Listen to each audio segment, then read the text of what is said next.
Hello and welcome to Pod in My Backyard. My name's McQuillan and I'm a long-term housing campaigner and disgruntled renter. And this is Pod in My Backyard, the podcast for people who want to get on with solving the housing crisis.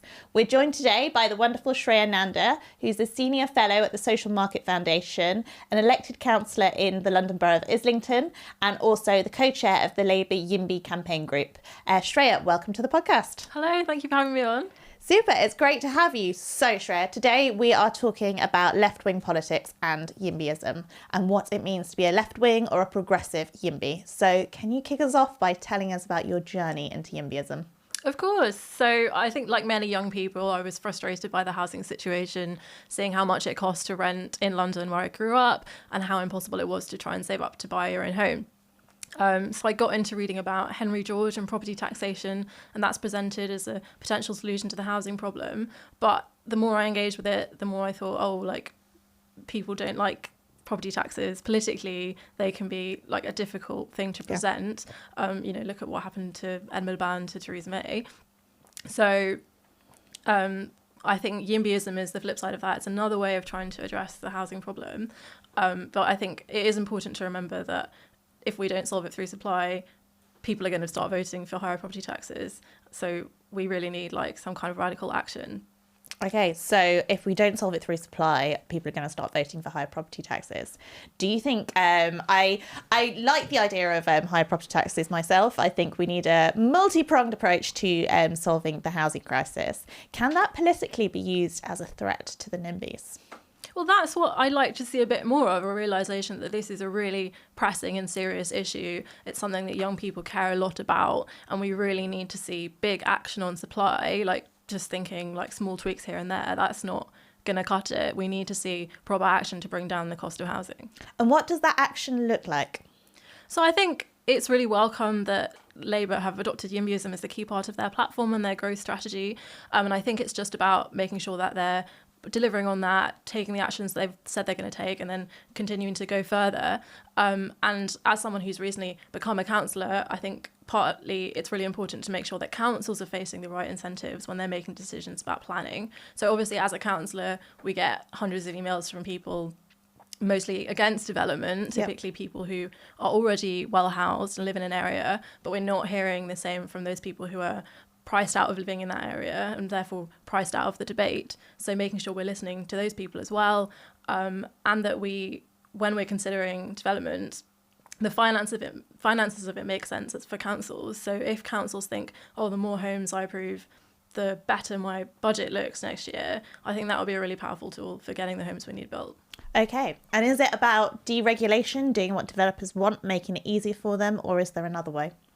So I suppose it can be frustrating to have the debate framed as deregulation, when I would say, reducing the power of people with houses to veto homes for people without houses. That's a progressive thing inherently. And I wouldn't put it in the same bucket as, making it easier to put chemicals in food or, fire your workers and get rid of labour rights. I think those are two different things. And so I would see it as not like other kinds of deregulation. But yeah, I think there are many ways to get to a solution to the housing crisis, and making it easier to build homes is one of them. It's part of that. And then there are other ways you can do it by the state taking a more active role in planning areas, building public transport, building lots of houses, including social housing, council housing.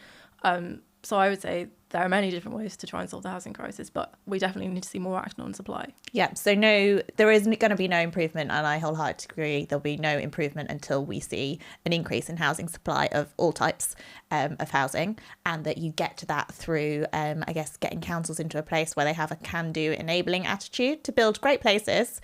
So it's not just about a developer free-for-all, but it's about councils actually delivering at pace to see the changes that we need to see in local areas. Exactly, and making sure we're holding developers to account. We're getting a good amount of social housing delivered. We're getting high standard, high quality housing, and also things like high density housing that's good for the environment. But yeah, we definitely need to see that increase in housing supply, and that's why I helped set up Labour YIMBY, and that's why I'm campaigning on this issue. Brilliant, thank you. So you're a councillor in Islington, and Islington is a borough that is famous, I guess, for the gentrification that it's seen since the 80s and 90s. What's your view on that topic, on the changes that have happened in terms of London's housing since the 80s, and what are some of the solutions? Yeah, of course. So obviously London has seen lots of changes since the 1980s, and that's driven by sort of fundamental shifts in the economy. Like, we've opened up to the world economy. We have an economy that's much more based around services, around big cities. And I think any housing policy needs to adapt to that. It's not about saying, okay, we need to keep this area exactly how it is. That's the same argument that says, no, we don't need to build more houses in cities. We just need to keep the jobs where the houses are. I don't think that's realistic. I think we need to adapt to change, not try and stop it. And the best way to combat gentrification is to make sure that you're solving the housing crisis and you're building lots of social homes, you're building lots of homes to bring the price of housing down. And that way you do it in a progressive way that works for everyone, not just the richest. Yeah. And I think that's, I guess, what's important, what is the key dividing line between the left and the right-wing YIMBYs, that it is about supply, but it's about supply that meets the needs of people at all income levels at the same time, as opposed to a trickle-down effect of meeting the needs of people at higher income levels first. Of course. And I think that fundamentally YIMBYism is a progressive idea. It's a left-wing idea. It's about saying, no, people who already have nice houses shouldn't be able to block that for everyone else. So to me, it makes sense to try and build this big progressive coalition around this YIMBY idea. And to me, the natural home for YIMBYism is the Labour Party. It's not the Conservative Party. The Conservative Party's voter base are people who already have housing and don't want more new homes built next to them. That's why the Conservatives fail to deliver on their planning agenda, and that's why Labour are succeeding in delivering. Yeah, I mean, absolutely. And I think, it's not lost on us that the average home earns more than the average person in the UK. And that is outrageous, frankly, and incredibly unjust. And that is a deliberate political decision brought about by homeowners who want that status quo to persist. And it's not fair. It's not progressive. So great. So now on to some other ideas. So we've touched on social housing. Social housing, obviously key, also very expensive to build. How do you see social housing fitting into the mix of solving the housing crisis? So I think it's really important that we try and deliver on social housing. The key idea behind social housing is about capturing the land value uplift that happens when you grant permission for new development. And I think it's really important as a progressive to support that. It's basically stopping rent seeking and bringing that for the benefit of the community. So I'd like to see more investment in social housing. If you look at the amount that we're spending on supporting low-income people to afford housing, we're spending about as much as we did in the 60s, but we're spending more on housing benefit and less on investing in social housing. And I think that's the wrong way round. So we need to get that balance better. We also need to be investing more in our current estates because the conditions there are in some places appalling. The successive governments have kicked the can down the road, and we need to be making sure that that investment is happening. Yeah, have you got a view on regulation and social landlords, particularly some of the big housing associations, which are effectively private companies paying significant wages to their senior staff and not providing a decent quality of service to their tenants? Yeah, I think moves like the stronger regulation of quality in social housing are incredibly welcome and needed, because it's really unacceptable that we see people living in not decent conditions. So I think that's really welcome, and it needs to come with the funding as well, because the financial environment for providers, I think, is really difficult at the moment, and that's because we're not making the right decisions on that investment. So a lot of left-wingers advocate for ideas other than just supply and social housing. There are people who advocate for rent controls, which are controversial, to say the least. What's your view? Yeah, I agree. It is a controversial topic. I think there are pros and cons. So in terms of the pros, you do transfer wealth from landlords to tenants. I think when Margaret Thatcher got rid of rent controls in this country, you did see a big increase in private rents, and that's obviously not what we want to see.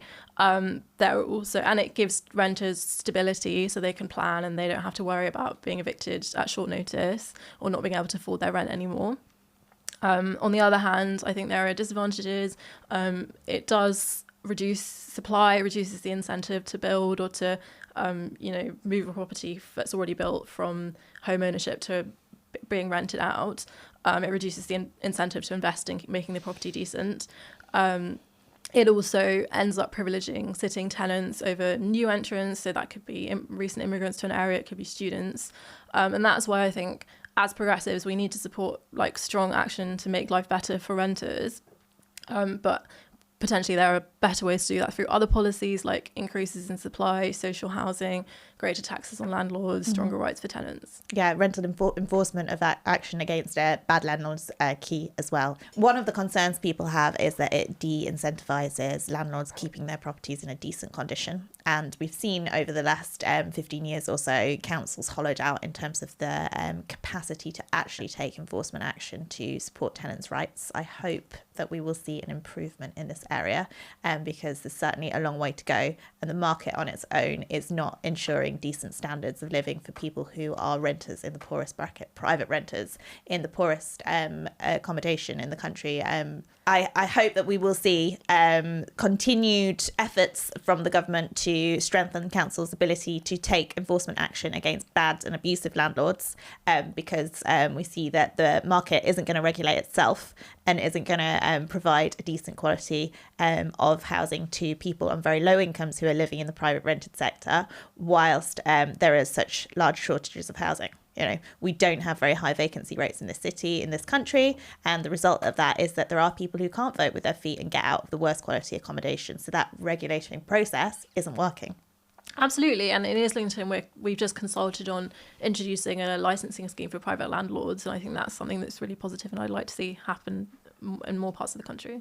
Yeah, absolutely. There was a lot of that happened in East London in the run up to the Olympics, and it was really good stuff in terms of improving standards in the private rented sector. But then we've seen consistent Tory governments prevent decent regulation of the private rented sector, who just so happen to have substantial numbers of MPs who are landlords themselves and who are profiting from this. Exactly. Yeah. That's another classic example of where the Tory party's like inherent interests and voter base come into play. If you're a young person who's fed up with the housing situation, that's not the party for you. Yeah, absolutely. I want to talk as well about buy-to-let mortgages and how easy we make it for somebody else's home to be somebody else's pension.